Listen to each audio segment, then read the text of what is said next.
Junction board for the insight. We have our main positive minus terminals up here, which feed off to the motor drive module. Over here is the DC-DC connector, which simulates the alternator-like functions for this hybrid. This is a manual switch, which disconnects, breaks the pack in half at the halfway point. We get a main fuse for the IMA motor, a smaller fuse for the DC-DC converter, a little resistor here. This is the IMA relay, so when the ignition is off, it opens the circuit. So there's no connection to the control electronics, to the motor controller. This is a current sensor. There's another current sensor up here.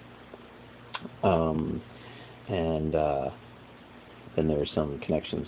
How these things connect up into the car, through those connectors there. Okay. Looking at this junction board, you can see that the capacitors over here, I think they're something like 50 nanofarads or something like that. Those are actually always connected to the main terminal there, and there's another main connection terminal over here.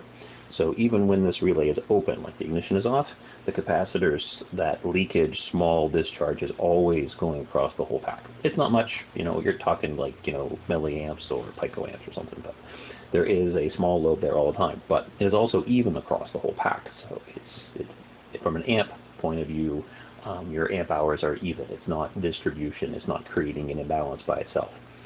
The DC-DC converter is also connected from there and then on this side of this IMA relay. So it also sees the whole pack voltage, and so any load that the DC-DC converter puts onto it, either when it's active or inactive or anything like that, is across the whole car and won't create an imbalance.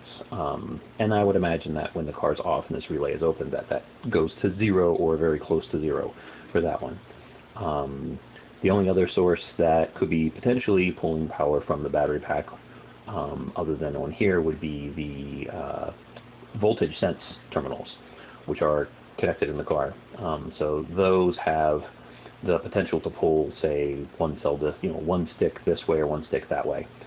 Since I'm going to be taking those voltage tap points and creating a resistive voltage divider across the whole pack, those sense leads from the control electronics should also be an even distribution of amps across the whole pack, and also not able to create any type of imbalance in the load. These have been modified just a little bit for the connectors that I'm putting through, since I'm not using the aluminum buses for everything like they did. Okay.